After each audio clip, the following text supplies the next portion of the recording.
नमस्ते। भोजपुरी संगनी चैनल में आप सबके हार्दिक स्वागत बा। आज हम विवाह गीत लेके आई बानी। आप लोग एके सुनी और एक आनंद उठाई और अच्छा लगे तो शेयर करी। हटिया से नुरावा महंगा भैले बाबा, चुनरी त भैले अनमोल, चुनरी त भैले अनमोल।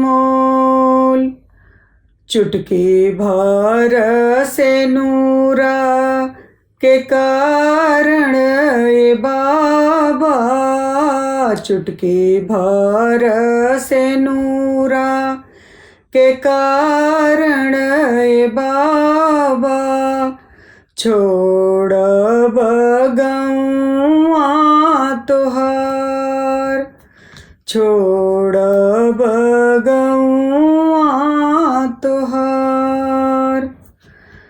ओही चुनरिया के कारण हो बाबा, छोड़ब गौआ तोहार, छोड़ब गौआ तोहार।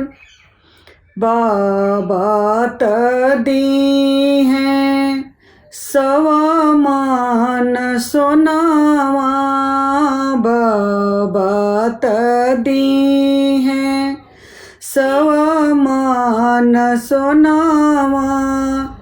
आमा जे देली लहर पटोरवा, आमा जे देली लहर पटोरवा। भैया जे देले बाबा चढ़ने के घोड़ावा, भैया जे देले बाबा चढ़ने के घोड़ावा। भाभी त देली सुहाग, भाभी त देली सुहाग।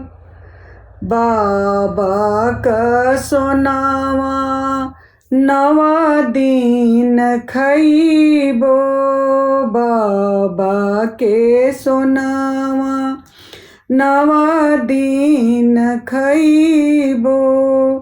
फटी जई है लहर पटोरवा ए बाबा, फटी जई है लहर पटोरवा ए बाबा।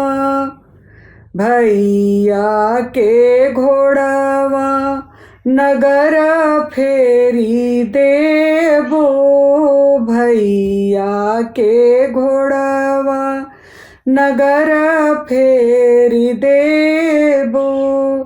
भाभी के बढ़े सुहाग ए बाबा, भाभी के बढ़े सुहाग हो बाबा।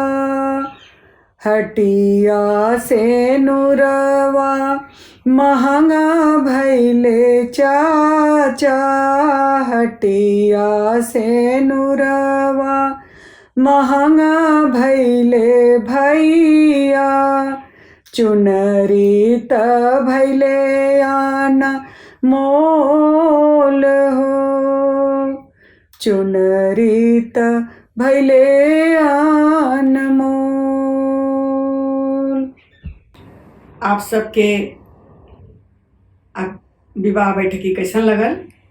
अगर नीक लगल तो आप लोग शेयर जरूर करी। धन्यवाद।